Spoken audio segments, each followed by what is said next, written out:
পাতা আনছে দেখো, আধা পচা।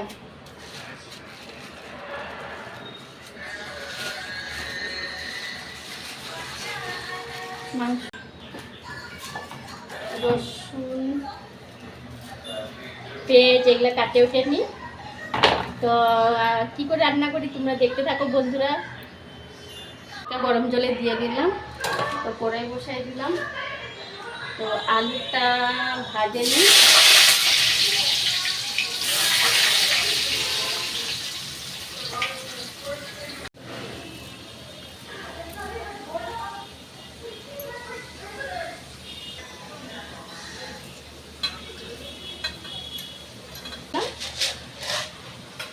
আর শুকনো লঙ্কা দিয়ে দেব, আর ধনিয়া গুঁড়ো জিরার গুঁড়ো দেবো। শুকনো লঙ্কা দিয়ে দিলাম। তো এই যে আলুটা দিচ্ছি, পেঁয়াজ কুচি দিয়ে দিলাম।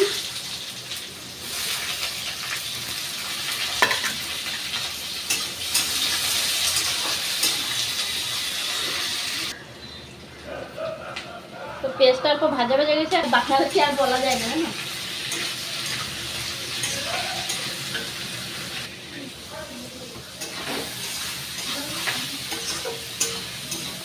তো এই যে পেঁয়াজ রসুনের পেস্টটা হয়ে গেল, এটা দিয়ে দিই।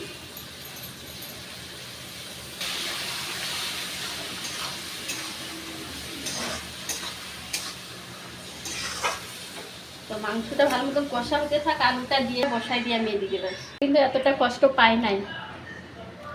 তো আগে ঠিক মতো পড়াশোনা করে তারপরে এই যে কাজে যাচ্ছে, এখন অফিসে যাচ্ছে। তো বলছে যে মা আর একটা সাবজেক্ট নিয়ে আমি পড়বো।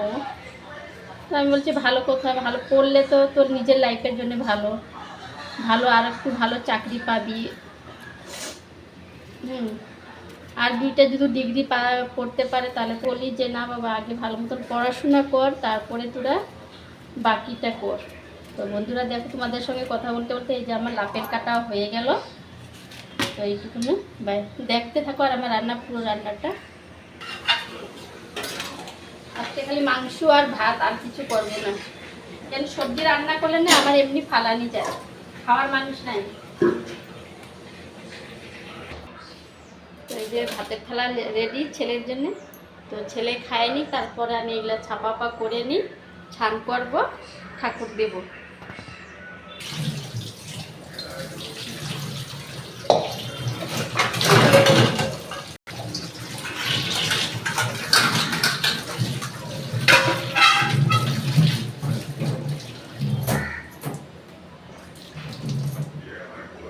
বাসন ধোয়া শেষ হয়ে গেল, তো এখন ছান করতে যাব।